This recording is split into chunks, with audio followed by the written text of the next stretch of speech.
Hey friend, if you found your way to this video, I want you to just take a deep breath because you're in the right place. Maybe you're saying to yourself, I love my kid, but I don't like how I'm parenting right now. And if you've ever thought, I know what I'm supposed to be doing, and I know that I'm not supposed to do, and I know that I shouldn't yell, I should stay calm and connected, but I'm just so tired and burned out. I'm fried. And honestly, I love my kids so much, but I don't like what's happening right now, and I don't know if I have enough to keep going. Yeah, I've been there. I've actually sat on the bathroom floor wondering like what just came out of my mouth, stared at my kid and thought, I am not being the parent that I want to be. And if that's you today, I just want you to stick around because this video is for you. I want to talk first about why you're so burned out. So let's get one thing straight. It's not about you being a bad parent. It's about you being maxed out, being a maxed out parent. And there's a big difference. You're tired because you care.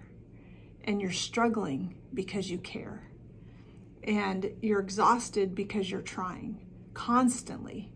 You are managing big emotions, not just for yourself, big behaviors, not just for yourself, but for maybe multiple people in the family. You have appointments, it's summer, you might not be getting the break that you wanted to have.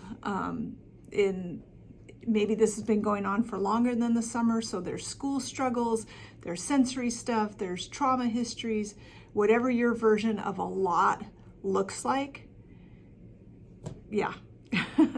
And while you might know the right thing to do, you're going to just take some deep breaths and you're going to talk in a calm voice and you're going to work on having connection first and connection over correction and give choices and all of those things. Your nervous system is like, yeah, no, we're not doing that right now.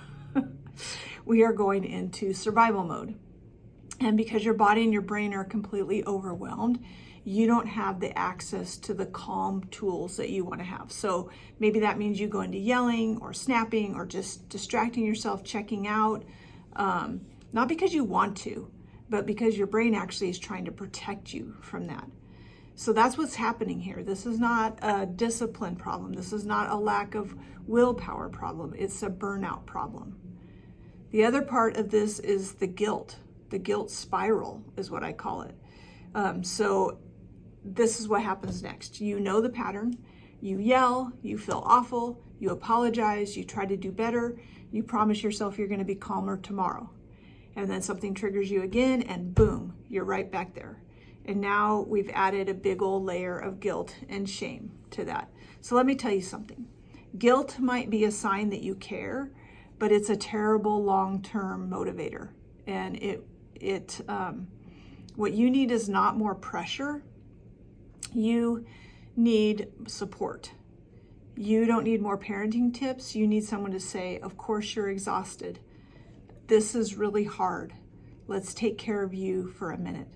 Because no one can parent well when they're running on empty. And that just may be your state of being, and you may feel like there's nothing you can do about it. I talk to parents all the time. They're like, I don't know how to do that.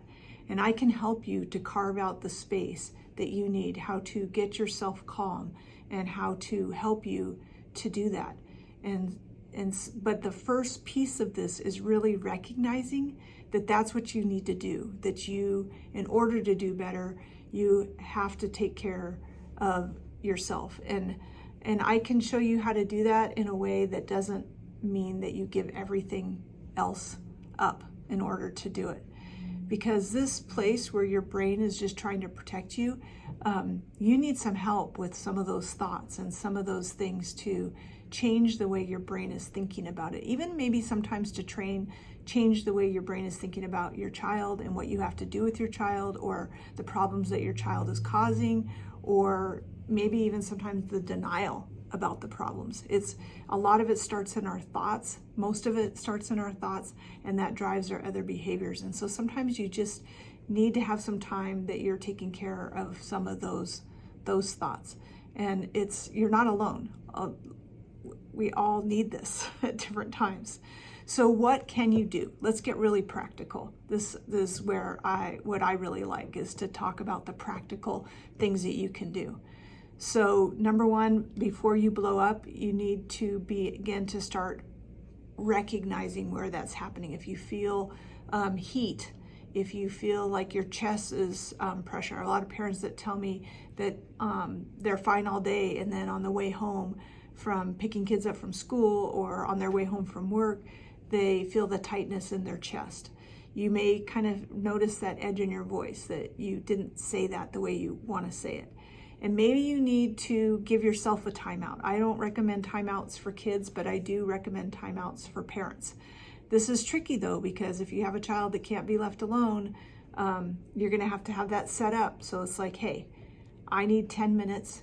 You're going to do this, and you're going to take 10 minutes to get yourself together and get yourself calmed down. You may need to say out loud, I'm getting frustrated. I need a minute.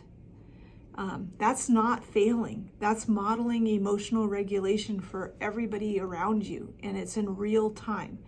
What really worked for me as a parent was to recognize that what I was experiencing was hard, and to give myself permission to know that it was hard. Not after I had the big blow up as a justification of that, but when I would feel it, when I'd feel that anxiety, I would actually literally put my hand on my chest and I would say, this is hard. You're getting really frustrated. Or, of course you're frustrated. This is frustrating. This is hard. And then I found that I was able to work my way through it. And sometimes it was right there. I didn't even have to go away to do that. I just could start to recognize that in myself, acknowledge it.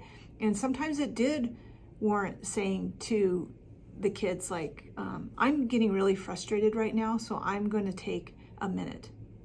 And sometimes I would do what I tell parents to do with kids, where I tell them to redirect them, go wash your hands, go wash your face. I would go to that. I'm going to go to the bathroom. I just need a minute. Please don't bother me. And just know that if you stay in there too long, if you take too long. I had one parent that was, I use a calm plus 5 method. If you've listened to me, you know about that. And I had one parent that was like checked out for like, a half an hour or an hour. And the kids were just running amok, and she's like, well, I just needed a calm plus 5. It's like, okay, well, a calm plus 5 for a fully developed brain does not take 30 minutes or an hour. Like, you actually need to be doing something to get yourself calm, and you need to make sure that you are communicating with your kids on how to do that.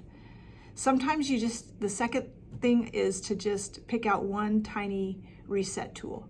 Maybe it is putting your hand on your heart. Maybe it's turning on a timer and laying on the floor for 3 minutes. I had another parent one time that everybody's frustration levels were getting really high, and she said, you know what, we're just going to sit on the patio and we're just going to be completely quiet, and we're going to notice whatever in nature or whatever it was. And it could be maybe texting somebody and just saying, please tell me that I'm not the worst parent right now.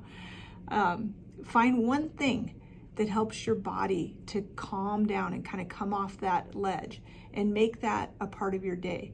I found some things in some structure and routine that really helped me too when all my kids were home. If I was coming home and they had been there, even if they had been with their father or, a babysitter or whatever, when I would come home, it was like they would all just kind of swarm me. And that was too much. Like, a lot of times I needed to come in, put things down, maybe go to the bathroom. So I set it up where it was like, you can say hi, but if you have any questions or you want to tell me about your day, you have to wait. You have to wait 10 minutes, and then we can do that. Otherwise, if you can't do that with your kids, if you can't set that, structure around it, you have to have it for yourself. Like, you're going to have to take a minute in the car before, on your way home, talk yourself through it, whatever you need to do so that you can, my son calls it leaving it in the car. You want to leave it in the car. He has to do that before he goes into work, and sometimes when he's coming home from work. So leaving it there in that spot, and literally, at first you may have to think about leaving it in that spot, and that can really help a lot. Like, I'm going to put this in here, and then at 2:00 when the kids are settled down or while they're watching a movie, I'm going to take that out and think about it again. You may not even want to after that, but you get to do that. So find one thing that helps your body to come down, one tiny reset tool. The third thing is to reframe your goal. Your job is not to never yell again. Your job is to repair when things go sideways. That means going back, calming down, and saying, hey, I didn't like how I handled that. Let's try it. I want to try that again. I'm sorry. Let's try again. Tell me again. And we're not, I see a lot of parents when they apologize to their kids, they kind of go overboard. Like, I'm just a bad parent and I do all this, I'm not perfect, or, it can either end up justifying, or it can become like, almost like we want other people to feel how bad we feel. That's not what this is about. Repairing means that we do what we can to make it right. I can remember sometimes I would, tell my kids like, hey, I'm really sorry that I yelled at you, or that I used that tone of voice, or that I said that thing. And usually they would be like, oh, okay, well, that's all right. And I was like, it's not all right. I wish there was a way I could make it right. But thank you for giving me another chance. Because that is the same thing that we want to do for our kids. And so we need to ask for that for ourselves. Remember, we get to honor everybody in the story, including ourselves. So it's gold. It's relationship building. It's teaching your child that this is how it works. It's so different than yelling at them and then saying, I'm sorry, but if you had been, less annoying, then this wouldn't have happened, right? It's taking ownership. It's letting us know in our families, and I love this the most, it's never too late to turn it around. It's never too late to try again, to say it a different way, to, even if it ended up being a bad morning, it's like we can stop, we can reset, we can move on. And I think this is so important to remember, that our goal is not to be perfect or to raise perfect kids. I have a lot of parents too that will ask, like, when are they going to stop doing this behavior? Or when is this going to stop? And it's like, I don't know. Like, this may be their go-to behavior, but we have to keep showing them other ways to go, other ways to handle it, other ways to help them, and give them some clear definition on what's okay and what's not okay. You may need to do that for yourself too. If it's in your mind that it's okay to yell at your kids, or to call them names, or to say certain things, then you will find that in those moments, even though you don't want to, but you've kind of given yourself permission, that because you maybe justified it, like, I was really upset, or, it was their fault. I find that whatever you give yourself permission for is going to happen more often when you're in a really stressful situation.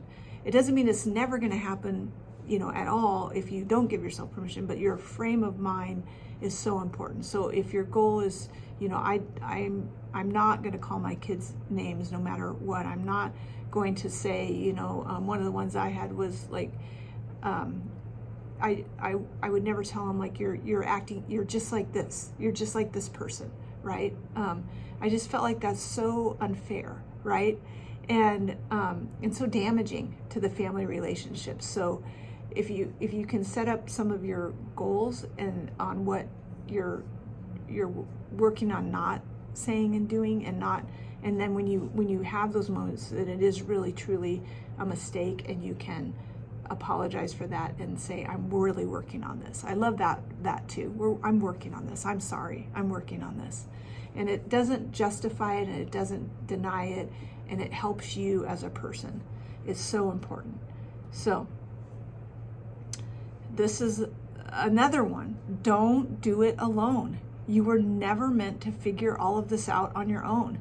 And that is exactly why I created the Playroom, a space where you can get support, you can get tools, a community of parents who get it. It's not Pinterest perfect parents. That is not what any of us are about. In fact, we meet early enough in the morning right now, this time of year, that sometimes we don't even want the camera on. But and sometimes you may feel like, oh, I always have the same things or the same questions, but there's no judgmentalness in this group. And there's no judgmental advice givers. It's just real people walking through the same hard stuff that you are. We meet every week. I give some tips and tools, and then we go right into coaching and other people's questions and situations. And it's just, I look forward to it all week, and I'm not even parenting young kids anymore. It's just so fulfilling to know that you're not alone. If you've been telling yourself that you're going to do it when things calm down, this might be your invitation to let yourself receive the support while you're in this mess, while you're in the middle of summer, because that's what we're here for. That's what this is all about. So, to recap, if you're tired, if you're snapping more than you'd like, if you're carrying around shame and how you've been parenting, just know this: you're a good parent. You are doing hard work. You are meant to be this child's parent, and you're allowed to ask for help, and it doesn't mean that you've failed. I hope that you'll take the next step, whether it's joining us in the Playroom, or showing up to a workshop, or simply texting a friend to say, hey, I need someone to hear me today. You don't have to fix everything. You just have to show up with a little of compassion for yourself and take the next small step. You've got this. I'm here for you. I've got you. Leave me a message.